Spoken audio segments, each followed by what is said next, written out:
The weekly Industry Angel podcast hears from business leaders and entrepreneurs who share their stories and that all-important light bulb moment. This can inspire us all and maybe scratch that itch and kickstart that idea that keeps you awake at night.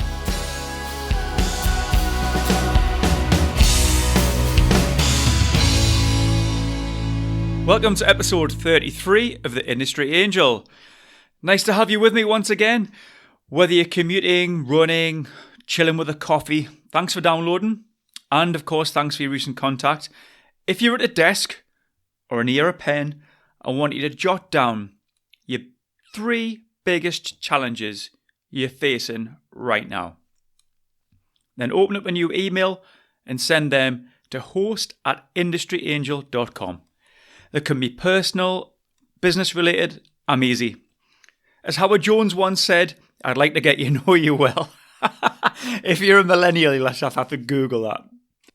We'll have to do a bit more on the Facebook page as well. So can you jump on there and like that, please? The podcast's doing so well. Still in iTunes, it's smashing it. You know, if you go to the featured podcasts in the tech or the business category, we're right up there. So listen, drop me a line. I'd like to thank you personally for that. We're doing so well.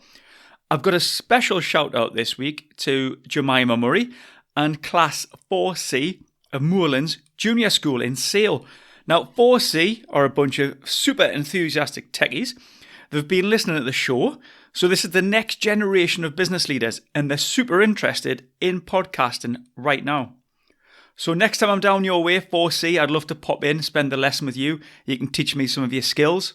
Or actually, why don't you ask your teacher, okay, if you can jump in the minibus and come up and see me on a field trip, on a visit. It's only a few hours away. It'll be like an episode of Dude, Where's My Donkey? So thanks for listening, 4C, and of course to you, teacher. Thanks very much. Thanks to Impact Apparel for sponsoring this episode. Impact provide outstanding garments to businesses, schools, clubs.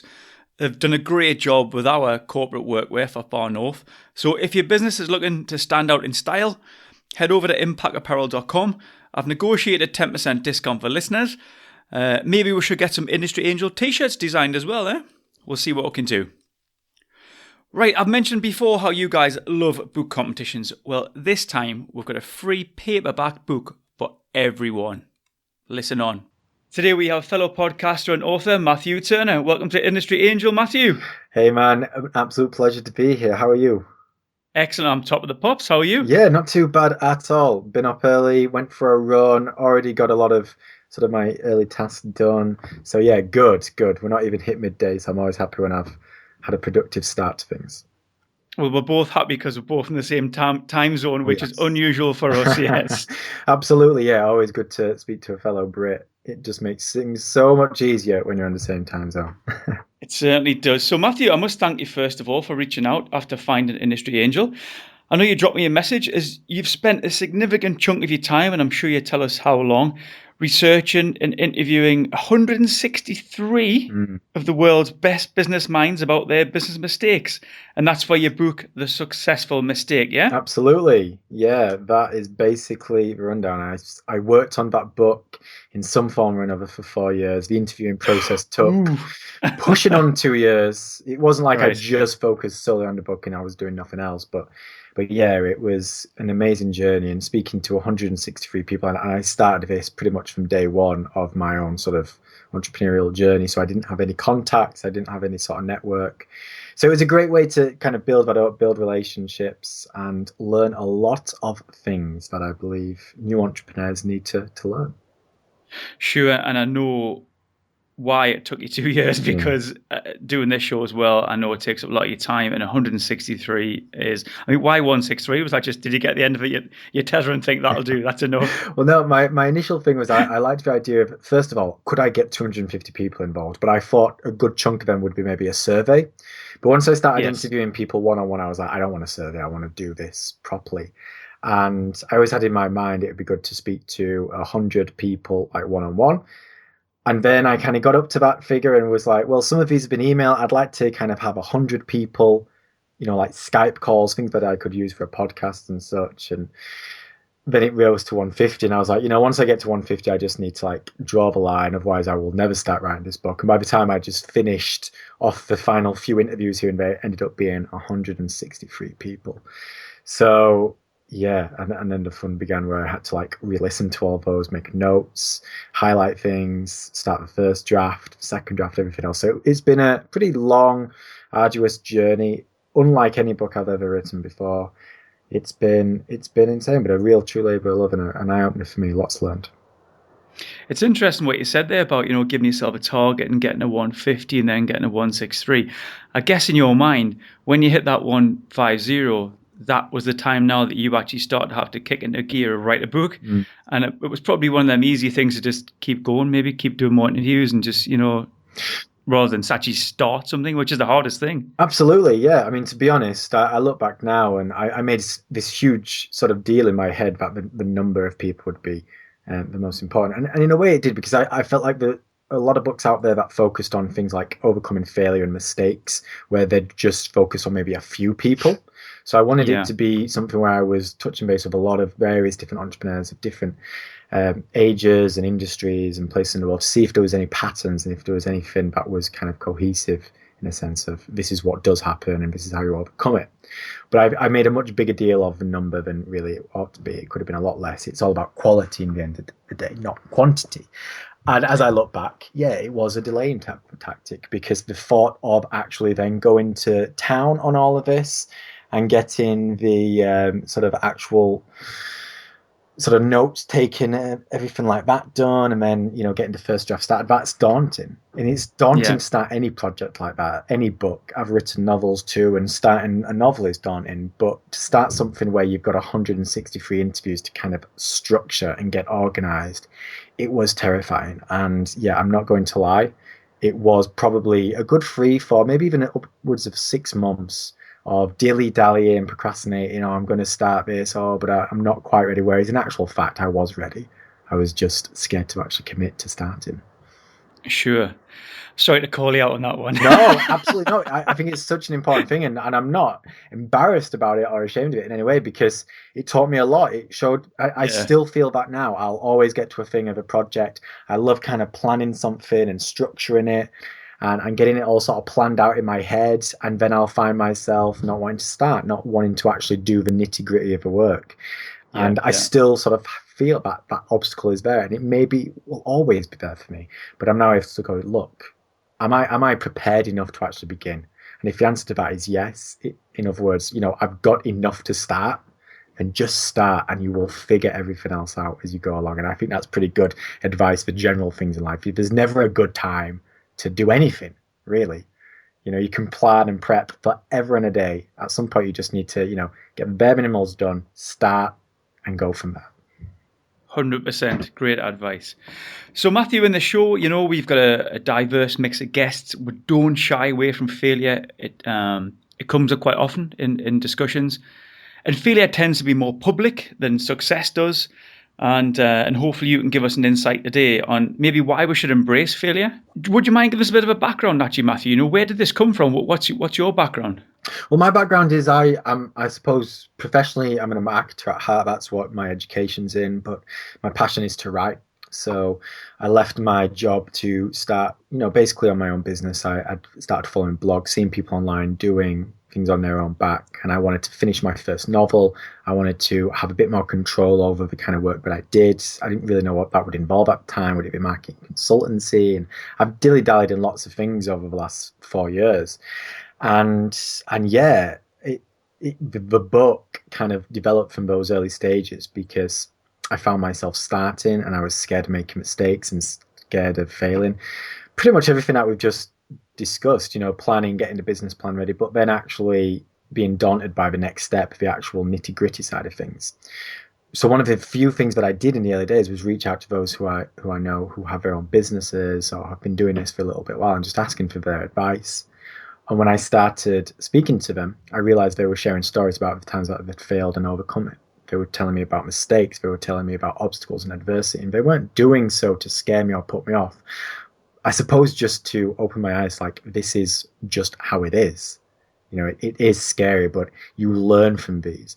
And I've always had a pretty proactive outlook on mistakes. I've always thought they are really there for us to learn. If you don't allow someone to make mistakes, if you put them in a situation where they're only going to succeed, they will never be able to fulfill their potential. They will just keep on doing what they do. And to really grow and really progress, you need to stumble and fall. It's how we learn to walk and talk and everything else. It's what I've seen my son do for the first 3.5 years of his life: make one mistakes after another, fail, just make these little errors until they start coming together and it clicks into place. So I thought, wow, what an amazing journey it would be to interview a lot of people who've been there and done it. Ask about the times they've made mistakes and fail, and see if there's anything that I personally can learn from it, and then pass on to others in the form of a book. What I touched upon earlier, I mentioned there about failure is something often people don't want to talk about. It's quite public sometimes, and people don't celebrate success. They love to hear about failure. But when you were talking to these 163, did you were they up for it? In terms of sharing that? Were they very open, and were they really dying to tell you, or did you have to really tease it out? Or well, I think it's really important. You bring up an interesting point there. There's a lot of stories about failure and mistakes, but more often than not, the things that you hear about are the times when people have turned them around. You hear about people are more than happy to share the failures about, oh yeah, I ended up losing it all and then I was able to build it back up. You hear about those failures because in order to, I suppose, share a story to hundreds or thousands or millions in the media, like you need to have a level of, authority. So you need to have a level of success. So they're looking back on a time when they did fail, but have since turned it around. And indeed, that is exactly what the book is all about. It's about people who have actually, turned adversity into something great. But you don't hear about the failure of people who reached the end of the line and then that was it. They failed, and then they went back to the job because they were just downhearted, or they gave up, or they just ran out of time. So I think it's important to know that and to not glorify failure, because failure is a real thing and it can definitely hurt you. Like, it can end you. Like, you can make a mistake and that can be it. You can fail to a point where, it damages you, it damages your family, it damages relationships, and you don't necessarily come back from that, at least not in the sense of where you want to. So I think it's important to not glorify failure and say, oh, it's great to fail, you should look to fail because don't worry, you'll be able to turn it around. Because the harsh reality is sometimes you won't. There are people out there who fail and then that is it. But I suppose what I wanted to do with the book is to show that failure does happen. Mistakes do happen. To a point, you cannot avoid them completely because sometimes they're out of your hands. And if you can learn how to adapt to these situations, learn how to approach them, learn how to just overcome them and get from one step to the next, or just have a conscious effort of like, this is where I am right now. What do I need to do to get to tomorrow, to next week, to next month? And you can make sure you become one of these people who looks back in, 5 years' time to go, actually, it was this failure that was the catalyst to my greatest work yet, because that is what I found. So when I spoke to everyone, the majority of people were actually quite open to talking about failure and mistakes. A lot of the time they said, you want just one? I've got so many that I could share with you. But it's also important to know that I was speaking to people who, for the most part, were, at the top of the game or were rising. They were able to look back with hindsight and they accepted that mistakes were still part of their journey, but they were able to look back with this glorious hindsight and go, I was able to then build, a glorious empire on the top of this mistake. And it was, because of it that I was able to start. It's always so much easier to talk about failure then. But when you're maybe in the middle of a big mistake, a big failure, that's when people don't want to talk about it so much. And if you let that be the sort of defining moment for you, you let that failure be the end of your dream and you end up getting that job that you didn't like or just quitting or whatever it might entail, then you don't want to talk about the failure.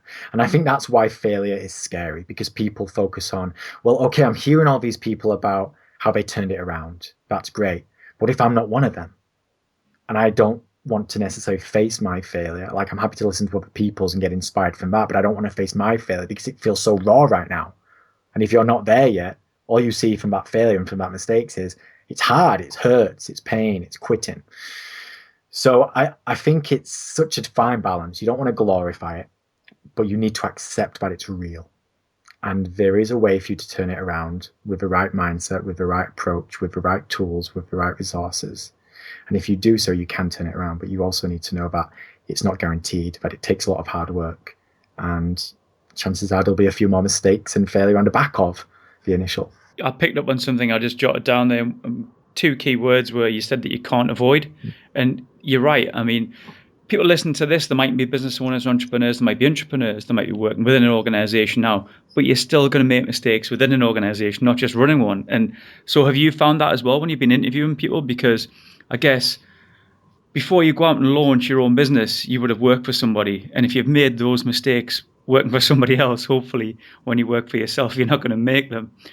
Did that come up at all? How somebody's sort of cut the teeth making mistakes for another company? Or Yeah, absolutely. I spoke to, I mean, I was speaking for the most part entrepreneurs rather than entrepreneurs, but a lot of people would share stories about a time when they were at a job, maybe in the corporate world, and they look back and maybe it wasn't, they started soon enough, or, they did this and it taught them a lot about whatever. So yeah, there were a lot of stories about people going back in time as an employee, and that's where their mistake happened. Whether it's a mistake that had a negative effect on them personally or a negative effect on their business, it kind of differed. But yeah, there was lots of stories in there about sort of entrepreneurship and people looking back. Well, actually, I've not made as many mistakes as an entrepreneur because I made a lot of them before I was actually an entrepreneur in the first place. yeah, that's what I was getting at. And I mean, you mentioned fear as well, and I guess an entrepreneur faces fear daily. I'm sure Oh, God. you mentioned there across the 4 years, a dilly dally and you pivot and you're moving your business, just trying to chase the money down really, and every day it's fearful. Yeah, you've got children there. Are you going to be able to pay your mortgage, that kind of thing? So was the fear factor a big topic or? Oh, huge one. And it affected people in so many different ways. And it affects people along the different stages of the journey. I mean, the book is split up into 7 stages. And it's these 7 stages that you go through when you make a mistake or you fail. And fear is a pretty constant thing throughout all 7 stages. And whether that fear is bred from your insecurity or your self-doubt or from other people, or the fact that you're looking at your bottom line and you're just not doing it, and you're just like, you're making these tiny incremental improvements, but it's still not enough. Like, there's so much fear. And I suppose fear is part of life, and it's there for a reason. It's there to warn us. It's there to warn us that, okay, this is scary, maybe you don't want to do it. So fear is there to kind of maybe encourage you to take it a little safe, do this, do that. But I think, you can face fear with a couple of ways. You can face fear with anger and more fear and all these sort of negative emotions, which will put you into a depression or take it out on others or quit or give up or play the victim. Or you can face fear with more positive emotions like motivation and the fact that this actually can help me to learn. So I suppose it's just looking at things. I always bring it down to like, you can look at fear with a glass half full mentality or a glass half empty mentality. And fear is just a constant. It is there at all times. I don't think you can really avoid it. And I don't care who you are. I don't care how successful you are, how much money you are, how experienced you are. Fear is there in life, in business, in everything. So it's part of the journey. I think it's part of your everyday. And hopefully if there's one thing people take from the book is just to accept that, okay, fear is part of it. And here are some ways for me to maybe deal with that. Or if not, there's lots of ways to deal with it. At least just open your eyes and get you conscious of thinking, how can I tackle my fear? The next time I'm scared of something, what kind of person do I want to be? Do I want to be someone who looks at it with a glass half empty mentality or a glass half full one? Because successful people, those who are interviewing for the book, they tend to look at mistakes, failure, fear, all these things with a glass half full mentality, with a growth mindset. And they're looking like, how can I turn this into a good time? It's hard. It's still scary. But yeah, it's a constant part of the journey. I really don't think you'll ever shift fear from it.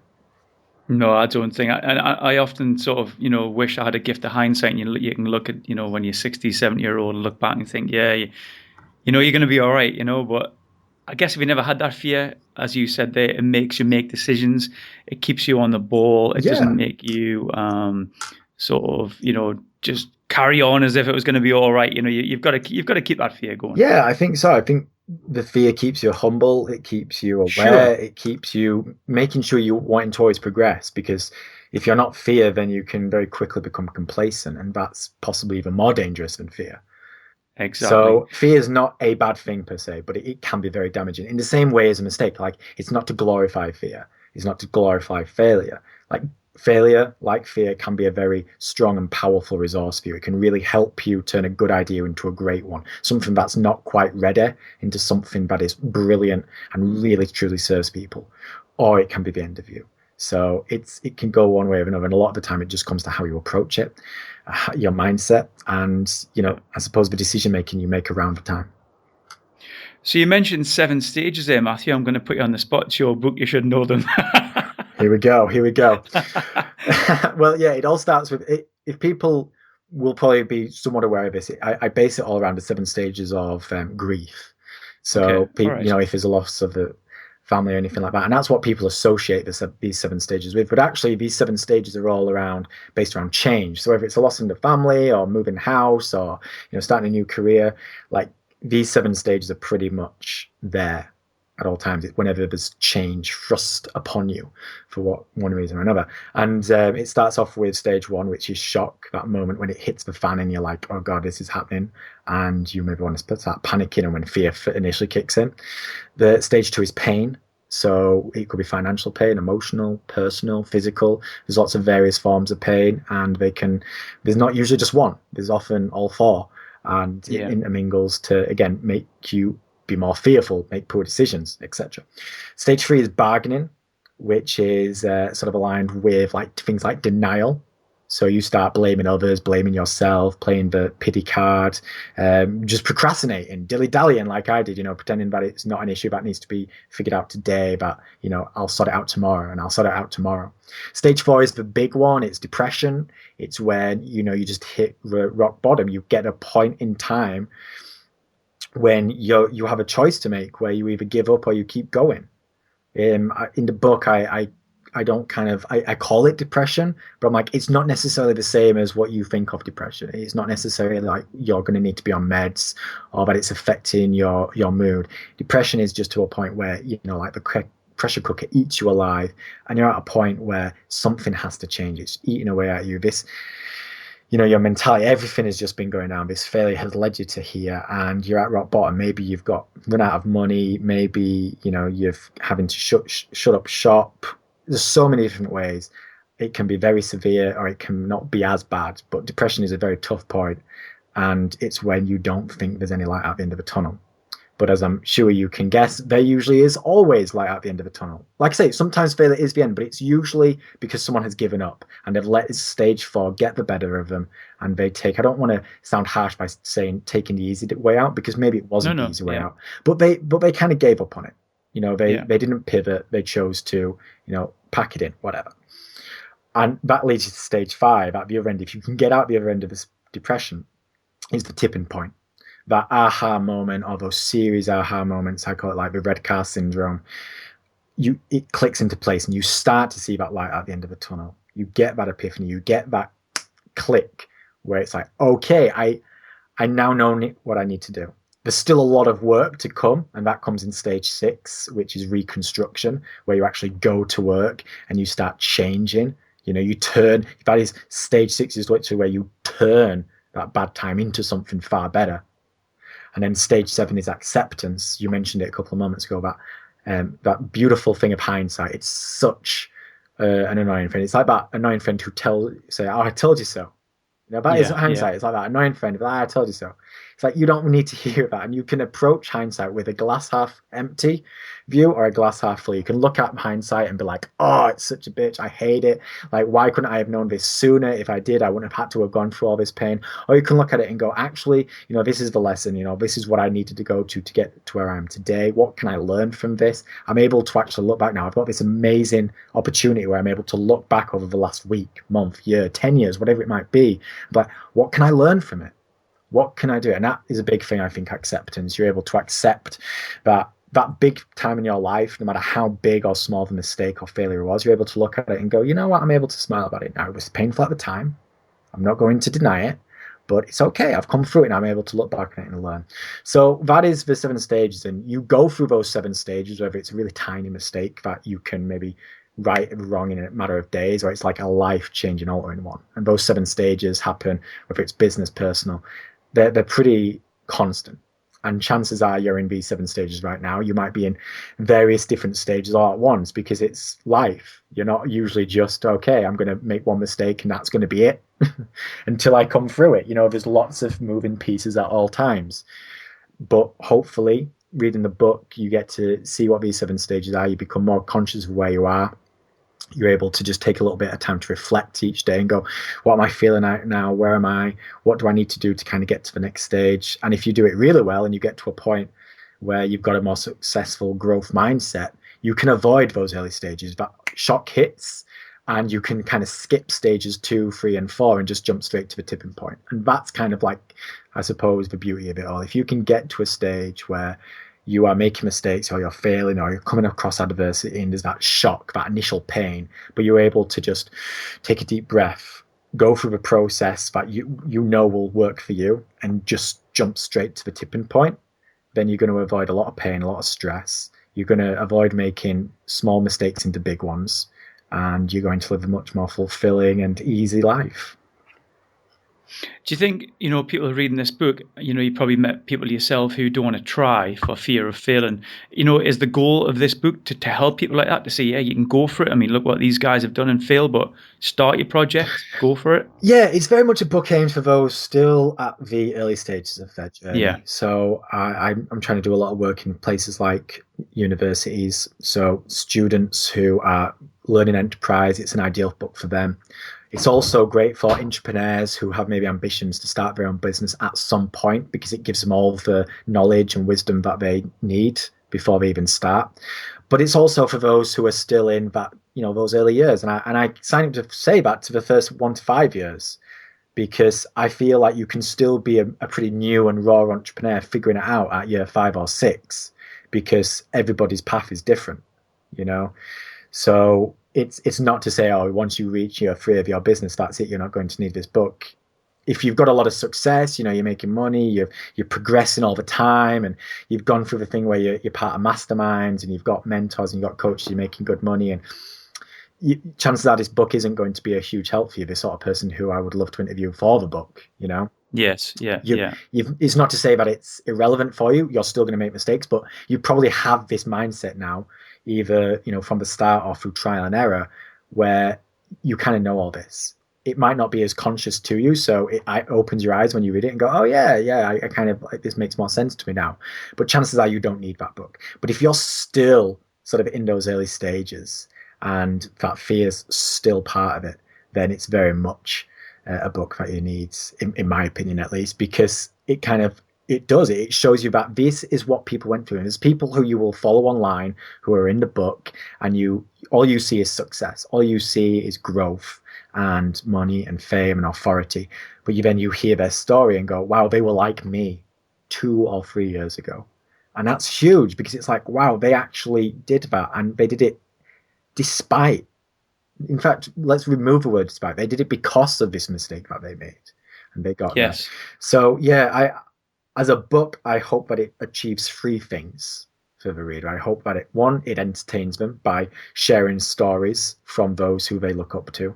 2, I hope it educates them about actually how to overcome these mistakes. Like, each stage is ended with tasks and tips. It's like, okay, this is the mistake, this is the stage, this is how you move to the next one. I want people to actually learn while they're reading it. But a biggie for me is to be inspired, to just be inspired that failure is part of it. You need to accept it. You need to accept that mistakes happen, but you can't just pretend they don't exist. You can't pretend that they're going to be the be all, and it's not about glorifying them, it's not about fearing them, it's about accepting them, moving on, and seeing that people are turning them into success, and you can too.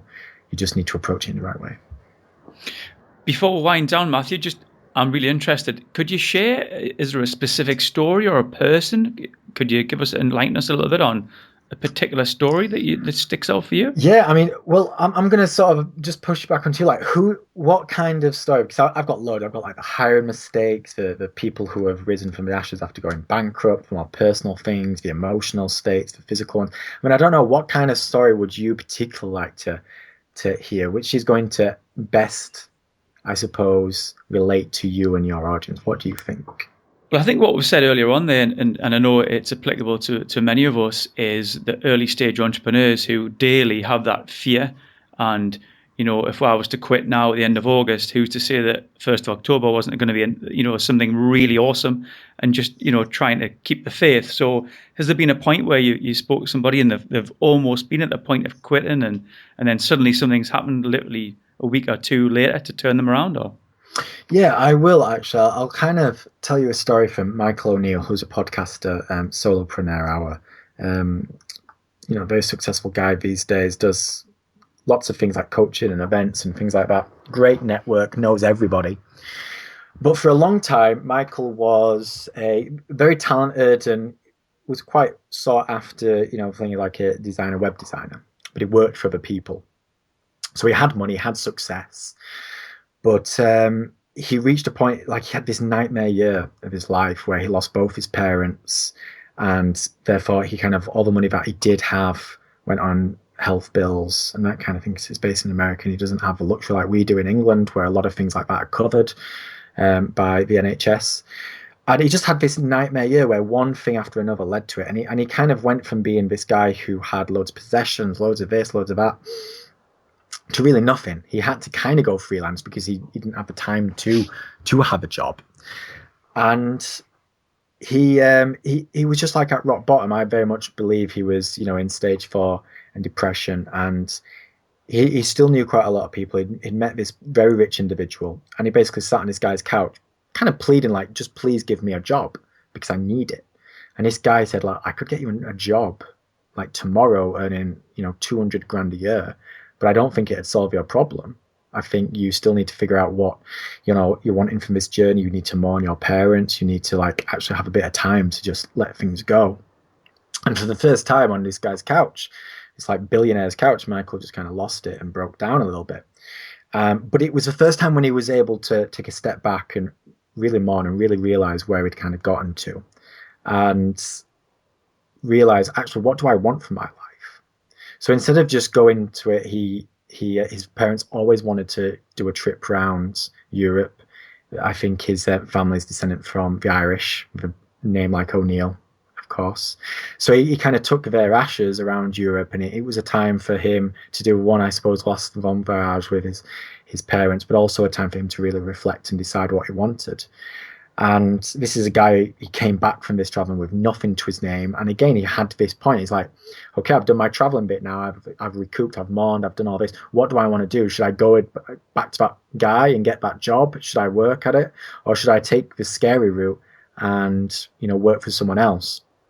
But he decided, rather than doing in the past like he'd done as a freelancer, working $1 for a dime, time for $1, kind of all that sort of thing, he was like, no, I want to actually create things. I want to be more secure than that. I want to, be the best of me. And he worked up from that. And he did that because he had this tipping point on this guy's couch. He went out there, was able to see the world, reflect a little bit. It was scary. He faced that fear. And this was a strange position for me to be in, because for a long time he was an employee, safe, secure, lots of money, fancy things, gadgets, loads of stuff. He'd then had time as a freelancer, again making a bit more money, insecure, but never quite going to the next level. And he had to go into that depression. He had to reach that tipping point to really figure out what he wants from this journey. And there he was, like rock bottom, $7 in his bank account, square one. What do I do? Do I take path A or do I take path B? And he took path B, and he worked hard, and he took the scary route, and bit by bit, built things. And now he doesn't work for an hourly wage, whether it's for somebody else or as a freelancer. He's creating things. He has a podcast. People, pay to advertise in his podcast. He does events which people pay towards. He does courses, and he does webinars which people pay to be a part of. So he's got that security, and he's able to actually build a life on his terms now. So I hopefully that kind of, covers some of the things that you were hoping for, because this is a guy who very much was at rock bottom. He was kind of an entrepreneur. He'd kind of paddled in the shallow end as an entrepreneur and as a freelancer.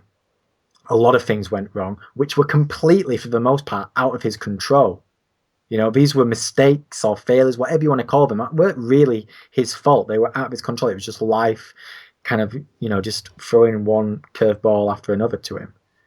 And he reached that low point, but he was able to build his way back up by, I suppose, one, speaking to someone who had that kind of growth mindset and gave him the advice. And 2, he had the balls then to go away, reflect a little bit, and come back and continue the fight. Brilliant. That's excellent. Thanks for that. I was melting away there, listener, because I think that's what our listeners love to hear is stories. I know I certainly do as well. So that gives us a good insight into what the book's about, which is great. So Matthew, I mean, how can we get our hands on the book? What's coming up? What's the big launch? What's the plan? So yeah, well, the book is already out there. So if someone wants to grab it on Amazon, I just encourage them to go to Amazon, type in The Successful Mistake. You'll find it there. But I'm also really excited to be starting this new campaign, which is basically giving people an opportunity to get a free copy of the paperback. For me, for the most part, this book is all about trying to help people. I want to get the book into your hands, and I've been inspired by other people who have done a similar approach. So yeah, if you're listening to this and you would like to actually own a real copy of a book in your hand, just head on over to successfulmistake.com/angel. And you will be able to grab yourself a free paperback copy. It'll get delivered to your house. And from there on in, you're part of the Successful Mistake community. And I've got so many things to share with you, lots of sneak peek snippets from there on in.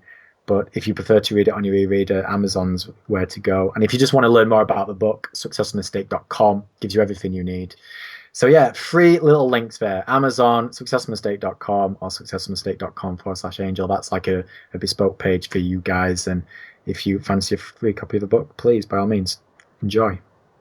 Excellent stuff. I'll put those links up on the show notes, Matthew. But thanks very much. That was excellent, real good insight. And you must be really proud of that book. And I can't wait to read it. Oh, thank you, man. And yeah, I am. I'm proud. It's been an amazing journey. I feel blessed to have been able to have spoken to so many people.